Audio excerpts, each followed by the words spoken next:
Hi everyone, कैसे हैं आप सब लोग। उम्मीद करता हूं कि आप सब ठीक ठाक होंगे।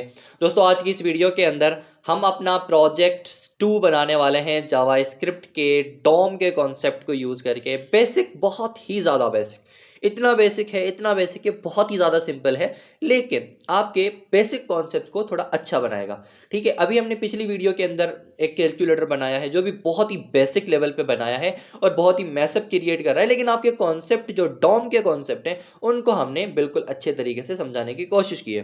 तो अभी हम एक और प्रोजेक्ट बनाते हैं जिसके अंदर हम काउंटर का कोई बना लेते हैं। एक हमारे पास डिस्प्ले होगा और एक हमारे पास प्लस का बटन होगा, एक हमारे पास माइनस का बटन होगा और एक हमारे पास क्लियर का बटन होगा।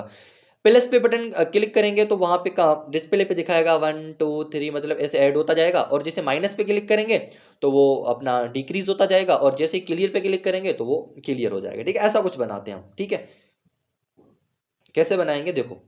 अभी हम यहाँ पे ऐसे प्रोजेक्ट 2 के नाम से एक फोल्डर बना लेते हैं, प्रोजेक्ट 2 के नाम से। ठीक है, प्रोजेक्ट 2 के नाम से ये फोल्डर, और यहाँ पे आप बना लो index.html और यहाँ पे style.css, और उसके बाद हम स्क्रिप्ट बना लेते हैं, फिर में भी यूज़ करें या ना करें, लेकिन तीनों बना लेते हैं। ठीक है, अच्छा जी। जैसे ही आप यहाँ पे ये वाली चीज़ें बना लो, यहाँ पे आप काउंटर कह दो, काउंटर ऐसा ही है, काउंटर। ओके, तो हम यहाँ पे क्या करेंगे, एक बनाएंगे डिव कंटेनर, ऐसे कंटेनर बना लो। ठीक है, और यहाँ पे आप इसको लिंक कर दो CSS से। ठीक है, और इसके अंदर आप पहले क्या करो, बॉडी को सेलेक्ट करके सारी चीज़ों को सेंटर पे ला दो। कैसे लाओगे, display flex, justify content center, align item center, और हाइट जो है वो आप दे दो 100 VH। ठीक है, ये आ जाएगा बिल्कुल सेंटर पे, इसको हम देखते हैं बाद में, ऐसे कंटेनर करके। और उसके बाद आप यहाँ पे क्या करो, यहाँ पे आप इसको विड्थ दे दो, यहाँ पे आप विड्थ दे दो इसको 200 पिक्सल की, और ऐसे हाइट दे दो आप 300 पिक्सल की। ठीक है, और इसको आप बैकग्राउंड कलर दे दो कोई लाइट ग्रे का, ऐसे ही ग्रे का दे दो। ठीक है, ऐसा। और अब इसको हम चलाते हैं और देखते हैं कि ये थोड़ा नज़र भी आ रहा है या नहीं। ठीक है, इस तरह से हमें ये नज़र आ रहा है। एक काम करते हैं, इसको हम कर देते हैं 300 और इसको हम कर देते हैं 230। ठीक है, ऐसे आ जाएगा। और इसको हम थोड़ा जूम भी कर लेते हैं, और एक और भी काम कर लेते हैं, इसको हम बॉर्डर रेडियस कर देते हैं 10 पिक्सल, ताकि थोड़े एजेस इसके सॉफ्ट हो जाएं। अच्छा जी, यहाँ पे हम क्या बनाएंगे इस डिव के अंदर, इस डिव के अंदर हम एक और डिव बनाएंगे। ठीक है, क्या बनाएंगे, एक और डिव बना लेते हैं, और इस डिव को अभी हम खाली रखते हैं, या फिर हम यहाँ पे एक इनपुट बना लेते हैं। ठीक है, क्या बना लेते हैं, ऐसे इनपुट बना लेते हैं। इनपुट बनाएंगे और यहाँ पे टेक्स्ट रख दो, और यहाँ पे से आप कर दो read only. Read only say क्या होगा कि इसके अंदर हम ना कुछ टाइप नहीं कर पाएंगे। ठीक है, कुछ भी टाइप करोगे ये होगा नहीं। ठीक है, अच्छा। और उसके बाद यहाँ पे हम प्लेस होल्डर दे देते हैं, इसको ज़ीरो कर देते हैं। क्या कर देते हैं, ऐसे ज़ीरो कर देते हैं। ठीक है, अच्छा। इसको बिल्कुल, या फिर हम एक काम कर लेते हैं ना, एक काम कर लेते हैं, यहाँ पे हम डिव ही लगाते हैं, डिव सही रहेगा। ठीक है, क्या रहेगा, डिव सही रहेगा। और इसको हम क्लास भी दे देते हैं, इसको हम क्लास भी दे देते हैं, भाई आजा, ऐसा। इसको क्लास दे देते हैं हम डिस्प्ले की, किसकी, डिस्प्ले की। और प्लेस होल्डर को ज़ीरो कर दो, ऐसा ही है, आएगा ज़ीरो आएगा, कहाँ जाएगा, प्लेस होल्डर यहाँ पे नहीं आएगा। ठीक है, इसको आप हटा दो, बाकी रीड ओनली को भी आप हटा दो अभी। ठीक है, बस इतना सही है। ठीक है, और दूसरा हमारे पास क्या होना चाहिए, बटन होना चाहिए ऐसे प्लस प्लस का, और एक होना चाहिए माइनस का, बल्कि यहाँ पे होगा क्लियर का, और यहाँ पे होगा माइनस का। ठीक है, क्लियर से अच्छा है रीसेट का, किसका, रीसेट का। ठीक है, अभी हम देखते हैं ये कैसे आ रहा है, ऐसे आ रहा है बिल्कुल। ओके, चलो, अच्छा है, बहुत अच्छा है। ठीक है, कोई हमें इसमें हर्ज नहीं है। हर्ज से समझते हो, हर्ज का मतलब क्या होता है, ऐसे आप दे दो, इसको आप पेडिंग दे दो, क्या दे दो, पेडिंग दे दो 20 पिक्सल की। ये पेडिंग 20 पिक्सल की आ गई। और यहाँ पे आप ये जो आपने डिस्प्ले का एक बॉक्स बनाया है ना, इस बॉक्स को आप थोड़ा कुछ ढंग का बना लो, ऐसा डिस्प्ले करके। ऐसे आप क्या करो, इसको आप एक विड्थ दे दो, इसको आप विड्थ दो जो आपका है ना जो भी है आप इसको दे दो 200 पिक्सल की विड्थ दे दो, ठीक है। और इसको आप हाइट दे दो, इसको हाइट दे दो, इसको भी 200 पिक्सल की हाइट दे के देखो। और बैकग्राउंड कलर इसको आप वाइट दे दो ताकि नज़र तो आए ये दिख कैसा रहा है, बहुत ज़्यादा बड़ा दिख रहा है, ठीक है। अच्छा, इसको आपने करना है 200 ही, और इसको आप कर दें कितना करेंगे आप, 80 पिक्सल कर दें। ओके, 80 पिक्सल सही है। और दूसरा तो यहाँ पे क्या है, दूसरा यहाँ पे ये जो डिव है ना, इस डिव को इधर ही क्लोज करना है, ठीक है। इधर ही क्लोज करना है ताकि ये चीज़ें नीचे आए। अब हम क्या करेंगे, अब ये जो कंटेनर हमने बनाया ना, इसको थोड़ा एडजस्ट करके इसको सेंटर में दिखाएंगे। सेंटर में कैसे दिखाओगे, देखो यहाँ पे इधर आप डिस्प्ले वैल्यू दिखा दो और डिस्प्ले फ्लेक्स कर दो, क्या कर दो, फ्लेक्स कर दो। और एक और काम करते हैं, ये जो तीनों चीज़ें हैं ना, इनको हम लगा लेते हैं एक डिव के अंदर। अगर आपको CSS आती है तो मेरे कॉन्सेप्ट आपको अभी यहाँ पे समझ में आ जाएंगे। इसको आप दे दो बटन्स, बटन्स ऐसे, ठीक है।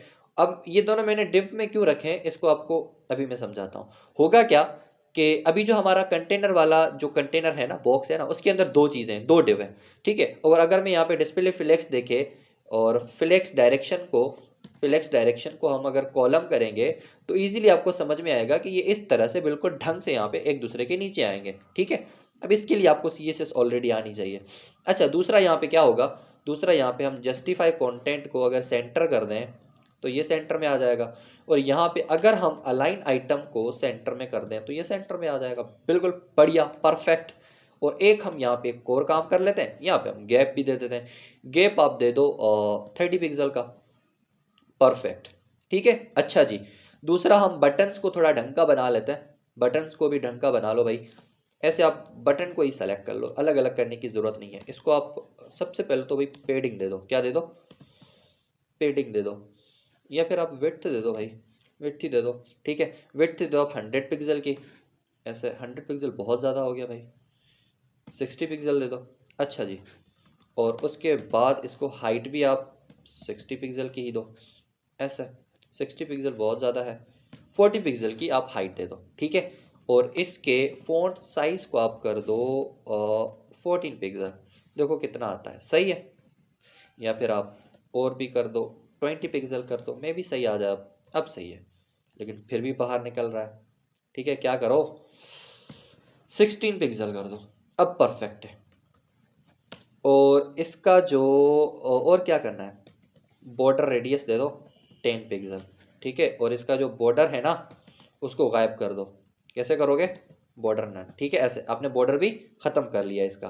अच्छा जी, उसके बाद ये जो डिस्प्ले है, इस डिस्प्ले को भी थोड़ा बॉर्डर दे दो, ऐसे बॉर्डर दे दो 20 पिक्सल का, ठीक है।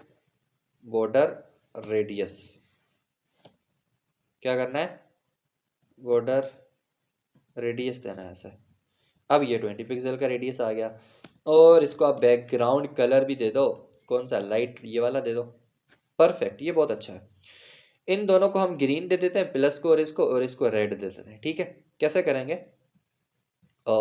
यहाँ पे आप आ जाओ, इसको आप क्लास दे दो प्लस, और इसको आप क्लास दे दो माइनस, ऐसे ही होता है माइनस, ओके माइनस। और यहाँ पे आप इसको क्लास दे दो रीसेट, ठीक है। ऐसा कुछ भी दे सकते हो, मर्जी आप लोगों की। यहाँ पे आप प्लस को सेलेक्ट करो और इसको आप बैकग्राउंड कलर दे दो ग्रीन, ठीक है। ग्रीन में ये वाला दो, ये बहुत अच्छा रहेगा, ग्रीन येलो। और यहाँ पे आप आके माइनस को भी सेम दे दो, ठीक है। हालांकि हम इन दोनों को सेम क्लास भी दे सकते थे, मसला नहीं था, लेकिन फिर भी आपको समझ में आएगा अच्छे तरीके से। और दूसरा आप क्या कर दो, रीसेट। रीसेट को क्या करना है, ऐसे बैकग्राउंड कलर, भाई बहुत ज़्यादा CSS आ गई, ठीक है। ऐसे रेड कलर दे दो, परफेक्ट। रेड ना बहुत ज़्यादा डार्क है, थोड़ा लाइट कर दो, अब सही है, क्लियर, समझ में आया। अब होना क्या चाहिए, प्लस पे क्लिक करें तो प्लस हो जाना चाहिए, यहाँ पे माइनस पे क्लिक करें तो माइनस पे। अभी एक और काम भी कर सकते हैं, लाइक यहाँ पे एक काम कर सकते हैं कि यहाँ पे कुछ दिखा भी तो सकते हैं ना, ठीक है। 0 दिखा सकते हैं ऐसे भाई, ये ले, ठीक है। अब हम क्या करेंगे, अब हम यहाँ पे भी कुछ एक्स्ट्रा चीज़ें मुझे ऐड करनी पड़ेंगी, ठीक है। अगर मैं अलाइन आइटम ऐसे ऐसे अगर मैं यहाँ पे text align, yes text align अगर मैं सेंटर कर दूं तो क्या ये सेंटर में आएगा? सेंटर में आ रहा है, लेकिन मुझे नीचे चाहिए, बिल्कुल नीचे कैसे आएगा? तो इसके लिए ना हम डिस्प्ले वैल्यू वाला ही कॉन्सेप्ट यूज कर लेते हैं, ये वाला कॉन्सेप्ट। इन प्रॉपर्टीज को उठाओ, ये बिल्कुल क्या करेगा, कंटेंट को ऐसा सीधा और सेंटर में रखेगा, बस ये चीज, ठीक है। और यहाँ पे फॉन्ट साइज आप दे दो 15 पिक्सल, 15 पिक्सल भी नहीं, ठीक है, ऐसे आप 30 पिक्सल दे के देखो, ऐसे 30 पिक्सल दे के देखो, अब सही है, ठीक है। अब यहाँ पे क्या आना चाहिए, प्लस पे 1 और यहाँ पे -1, ठीक है। ऐसा कैसे होगा, कैसे होगा, कुछ कॉन्सेप्ट जहन में आता है, ठीक है। अब हम चाहें तो ऑन क्लिक के बटन भी लगा सकते हैं और फंक्शंस भी दे सकते हैं, लेकिन अभी हम यहाँ पे एक काम करते हैं। अगर मैं यहाँ पे ऑन क्लिक लगाऊं, ऑन क्लिक लगाऊं, ऐसा ऑन क्लिक लगाऊं, क्या करूं, ऑन क्लिक लगाऊं, ठीक है। और इसको मैं बोलूं कि भाई आप क्या करो, एक बनाओ काउंट, क्या बनाओ, काउंट, और काउंट को आप दे दो ऐसे 0, क्या कर दो, 0 कर दो। और फिर आप क्या करो, काउंट को ऐसे प्लस करवा दो, क्या करवा दो, ऐसे आप काउंट को प्लस करवा दो, ठीक है। और उसके बाद आप क्या करो, डॉक्यूमेंट डॉट क्वेरी सेलेक्टर, और यहाँ पे ऐसे आप उस डिस्प्ले को, कौन से डिस्प्ले को, इस डिस्प्ले को आप सेलेक्ट करो। ऐसे कैसे सेलेक्ट करोगे, ऐसे ऐसे सेलेक्ट करके इसके जो टेक्स्ट कंटेंट है इसको आप क्या असाइन कर दो, उसको आप काउंट असाइन कर दो, क्या असाइन कर दो, काउंट असाइन कर दो। देखते हैं, ठीक है, प्लस, ये यहाँ पे असाइन क्यों नहीं हो रहा, ठीक है, रिफ्रेश करो, ऐसे प्लस करो, प्लस करो, मतलब हम चाह रहे हैं कि इसको हम क्लिक करें तो ये प्लस होता जाए। पता है क्यों नहीं हो रहा, ये इसलिए नहीं हो रहा कि जैसे ही हमने प्लस पे क्लिक करा ये 0 हुआ, ठीक है, 0 होने के बाद इसका 1 हो गया, 1 होने के बाद यहाँ पे असाइन हो गया, फिर से जब हमने प्लस पे क्लिक करा फिर से ये वाला कोड चला, फिर से काउंट 0 बन गया, ठीक है। समझ आ रही है बात, ये वाला प्रॉब्लम है। इस प्रॉब्लम को कैसे सॉल्व करोगे, इस प्रॉब्लम को आप सॉल्व कर दो यहाँ पे, ऐसे स्क्रिप्ट बनाओ, ऐसे स्क्रिप्ट बनाओ, और यहाँ पे आप काउंट का फंक्शन यूज कर लो, ऐसे क्या कर लो, ऐसे ऐसे आप काउंट को 0 कर दो इधर ही, और ये जो आपने काउंट यहां पे बनाया है ना, ऐसा। अब बात समझ में आई। अब होगा क्या, ये काउंट इज इक्वल टू 0 वाला जो कोड है ना वो बार बार नहीं चलेगा। जब हम यहाँ पे प्लस पे क्लिक कर रहे थे ना तब ये बार बार चल रहा था और काउंट बार बार 0 हो रहा था, फिर प्लस होके फिर वहां पे आ रहा था। अब नहीं होगा, अब क्या होगा, एक बार ये काउंट 0 होगा, फिर जैसे ये क्लिक होगा ये 1 होगा, ये यहाँ पे आएगा, फिर ये 2 होगा, फिर यहाँ पे आएगा, फिर 3 होगा, फिर यहाँ पे आएगा, ठीक है। अच्छा देखो कैसे, plus plus plus plus plus plus plus plus, इस तरह से। समझ आई बात, समझ आई। देखो अब ये आप बोलोगे सर थोड़ा समझ में नहीं आया, देखो हुआ क्या, मैंने यहाँ पे काउंट इज इक्वल टू 0 दे दिया, काउंट के अंदर 0 है, हमें पता है ये होता है इंक्रीमेंट ऑपरेटर, जैसे ही हम प्लस प्लस करवाते हैं किसी भी वेरिएबल के अंदर एक ऐड हो जाता है, और यहाँ पे 1 आ गया, और जैसे ही 1 आया हमने कहा कि इस 1 को उठा के इसके ऊपर दिखा दो। इसके ऊपर कैसे दिखाते हैं, जावा स्क्रिप्ट के अंदर इसको पहले सेलेक्ट करो डायनामिकली क्वेरी सेलेक्टर को यूज करके, फिर इसके अंदर जो टेक्स्ट कंटेंट 0 है इसको सेलेक्ट करके उसके अंदर आप ओवरराइट करवा दो जो काउंट के अंदर आया है वो, ठीक है। ये कॉन्सेप्ट आपने यहाँ पे यूज करना है, ठीक है। अच्छा उसके बाद कुछ नहीं है, बस यही कोड आप यहाँ पे उठाओ, उठाने के बाद ये आप माइनस पे रखो, और यहाँ पे प्लस प्लस हो रहा था अब माइनस माइनस कर दो, और कुछ नहीं होगा, plus plus plus minus minus minus minus minus ऐसे आता जाएगा। और जैसे ही रीसेट पे क्लिक हो तो यहाँ पे 0 आ जाए वापस। तो 0 कैसे आएगा, अगेन रीसेट वाले बटन पे आप इसको पेस्ट करो, और इसको आप क्या कह दो, इसको आप कह दो कि भाई आप जो है यहाँ पे 0 असाइन कर दो, और इस 0 को यहाँ पे दिखा देना, ठीक है। Plus 0 plus plus plus plus, और ये 0 आ जाएगा, ठीक है। माइनस माइनस माइनस, और ये यहाँ पे 0 आ जाएगा। क्लियर है, बहुत ही इजी प्रोजेक्ट था और बहुत ही ज्यादा सिंपल था, बहुत ही ज्यादा सिंपल था। आई होप कि आपको समझ में आया होगा, और अगर आपको लगता है इसको और अच्छा बना सकते हैं तो मुझे भी पता है आप अच्छा बना सकते हो। पता है कैसे बना सकते हो, ये जो ऑन क्लिक के अंदर आपने कोड यहां पे दिया है ना वो आप फंक्शंस के अंदर दे सकते हो। किसके अंदर दे सकते हो, फंक्शंस के अंदर दे सकते हो। देखो कैसे कैसे दोगे आप, इसको हम ना यहाँ पे नहीं लिखते, इसको हम यहाँ पे नहीं लिखते, ठीक है। यहाँ पे हम अपनी स्क्रिप्ट को लिंक कर देते हैं, जो हमने स्क्रिप्ट बनाई है ना उसको लिंक कर देते हैं, और यहाँ पे हम क्या करेंगे, let count is equal to 0 कर देंगे, ठीक है। और उसके बाद हम यहाँ पे 3 फंक्शन बनाएंगे। क्या बनाएंगे? 3 फंक्शन। और यहाँ पे पहला फंक्शन बनाओ आप प्लस करने का, या फिर ऐसे इंक्रीमेंट करने का, या फिर ऐसे इंक्रीज वैल्यू। ठीक है, ऐसे ये वाला फंक्शन बना दो। ठीक है, और उसके बाद यहाँ पे आप क्या करो, ये जो कोड आपने इंक्रीज वैल्यू वाला ये यहाँ पे दिया है ना, ये सेम कोड आप उसके अंदर दे दो। ठीक है, इसको आप उठाओ यहाँ से और इसी के अंदर दे दो। ठीक है, और उसके बाद आप पता है क्या करो, उसके बाद आप ये वाला फंक्शन आप कॉल करवा लो जब आप इस बटन पे क्लिक करो। कौन सा फंक्शन है? इस फंक्शन का नाम क्या है? इस फंक्शन का नाम है इंक्रीज वैल्यू। क्या है? Increase value.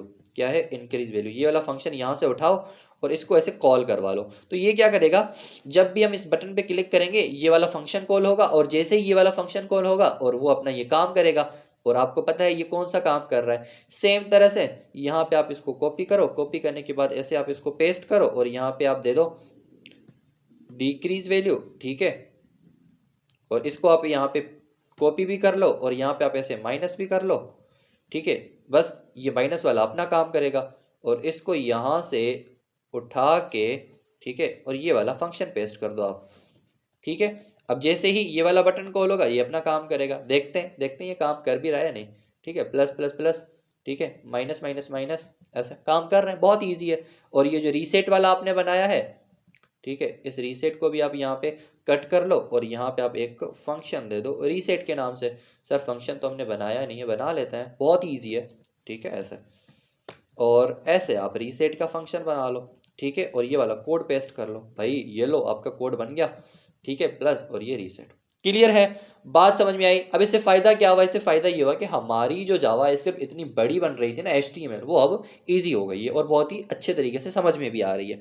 क्लियर है? आई होप कि आपकी ये जो डॉम के कॉन्सेप्ट हैं और प्रोजेक्ट से रिलेटेड लॉजिक के कॉन्सेप्ट हैं ये आपको समझ में आए होंगे इस वीडियो को देखकर।